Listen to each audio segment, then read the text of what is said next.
In this video, I'm going to talk to you about how to be successful on the Flexibility Assessment Lab. I think this video worked really well for you guys on the first lab, so I'm hoping to carry it through for the rest of the term. I'm going to pull up a sample of less than stellar student work, and we'll review together what's not right and how to avoid those same mistakes. In the last video, I pulled up a very similar view. You can see that I am grading blind, so I'm not divulging any details about any students. Also, I don't want to know who you are. I want to eliminate as much bias as possible when I'm grading. So you can see here at the top that the scores are pretty good on this one, and this is my, this class wasn't as strong as the other one. So I think that you guys will do well on this. We're going to go through the lab one by one. And probably less focus on the rubric, but I'll show you the mistakes that I see normally here. For the Thomas test, all I want to see, well, for the Thomas and the Kendall test, all I want to see here is pass or fail. Their leg either extended or came off the table or it didn't. So pass or fail. I don't need any measurements, nothing like that. Just pass or fail. For the straight leg raise test, I want the amount of hip flexion achieved, and I also want the category. For the category, you can find those on the procedures for the lab. So you just look and you see the ranges, and then you write the category here. This person lost points on this one because they didn't put the category for the straight leg raise test. Here on a blank lab, you can see you can either choose from the V sit and reach or the sit and reach test. That's why this is green, because I want you to change it. I want you to tell me if you did the V sit and reach or the sit and reach. This is green because you could put it either in inches or centimeters. It doesn't matter to me. However you're measuring it is fine. And then if you've done the sit and reach test with a sit and reach box, you'll have a category here. Most of you will not have access to a sit and reach box, so most of you will do the V sit and reach. I know that this measurement is wrong because a V sit and reach is pretty difficult. Most people are not flexible, so I'm expecting to see -5 inches to +5 inches, somewhere in there, maybe more if somebody's really flexible. But the fact that I see +34 inches here is a real red flag to me. Another red flag to me is seeing good when this person has told me that they're doing the V sit and reach. For the V sit and reach, there are no categories. So if you check the procedures, there are only categories for the sit and reach, not for the V sit and reach. So, it even says here sit and reach only, so I don't know. Just follow the directions.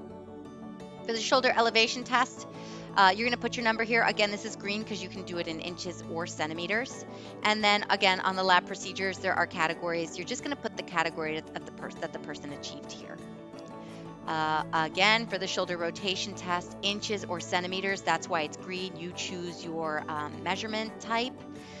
This is a real red flag to me, this one, because 10 inches on the shoulder rotation test seems almost impossible unless this person is like a snake who unlocks their jaw. Like, the shoulders are just popping out of the sockets or something. I don't know. This just doesn't seem humanly possible to me. For these joint assessment measurements, I'm looking to make sure that they're all done, first of all.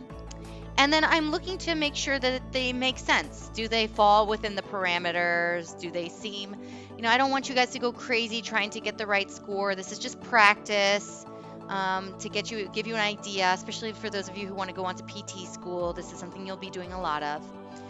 Something I want to take note of here is knee extension. People are born with a certain amount of knee extension, and you don't want to give anybody more of it unless they're coming back from some sort of serious injury or surgery. So if somebody scores 0, 1, 2, 3 degrees, that's perfectly fine. And I would not expect there to be any stretches below unless somebody was not even able to achieve full knee extension. So if they're outside of 0, so if they score 1 or 2, negative 1 or 2, I don't know how you would do it. If they're unable to achieve knee extension, full knee extension, then that's, an indication that you need to do some stretches. But as long as they have a little bit, or even if they have none, that's fine. You don't need to prescribe stretches for that. For number 1, I'm looking for you to analyze your own results, to compare left side from right side. And then I want you to, go back to your new client interview, or if you're doing this on somebody else, maybe think about that person's lifestyle factors. Um, are they right or left hand dominant? Are they right or left foot dominant? Do they do one sided activities a lot? One sided activities would be things like golf or tennis or baseball, things that require you to do a lot of work on one side but not the other side. Or maybe their job has them doing a lot of things with one side and not the other side. Or maybe they carry a backpack. I don't know. Do people even carry backpacks during a pandemic? I don't know. So that's just something to think about, is like to analyze what that person is doing that's contributing to those left and right side differences. Similarly, here I want you to analyze your own results. So instead of comparing left to right, I want you to compare the expected to what you measured. Um, some of these, like Thomas testers, there are no expected measurements. For some of these, I would say for most of these are no, I mean, I guess if they have categories, that's good. But you can use your best judgment to determine whether or not somebody looked like they lacked mobility. And then again, you just analyze their lifestyle, analyze their occupational risk factors, or their activities of daily living, or their physical activity, or their history of injury, and say, okay, what could possibly be the reason why this range of motion is so lacking? And I want you to talk about that. So a lot of critical thinking. Here you're going to analyze them and just aggregate, okay, these are the worst ones. These are the ones that need to be improved. Then from there, you can build and say, okay, those were the worst ones. Now I'm going to prescribe some stretches. You can watch my mini lecture on selecting appropriate stretches. I've got some worksheets also, and I'll probably be posting additional materials to help you understand. This is really important. It's only worth 4 points here because it's just introductory practice. But as we move into warm-ups, cool-downs, and prescribing exercises, this will become really important.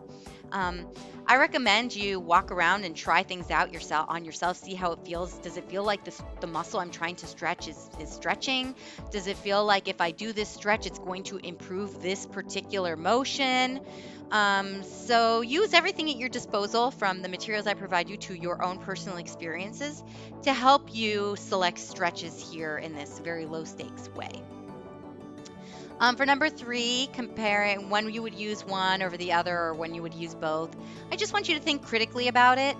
Just make sure you're addressing all of the questions. If you don't get it right, that's okay. I just want you to try. For number 4, again, just what do you think? Tell me what you think. I just want you to answer the questions. What are the characteristics of the person you did the lab on? And then what do you think an average client, as either a health coach or a personal trainer, is going to look like? And let's think about that. Let's talk about that. Okay, so here I love to see the student's thought process. So write as much as you want. I think it helps you, and it helps me see where you're coming from. So I hope that this helps you figure out how to be more successful. And yeah, cool.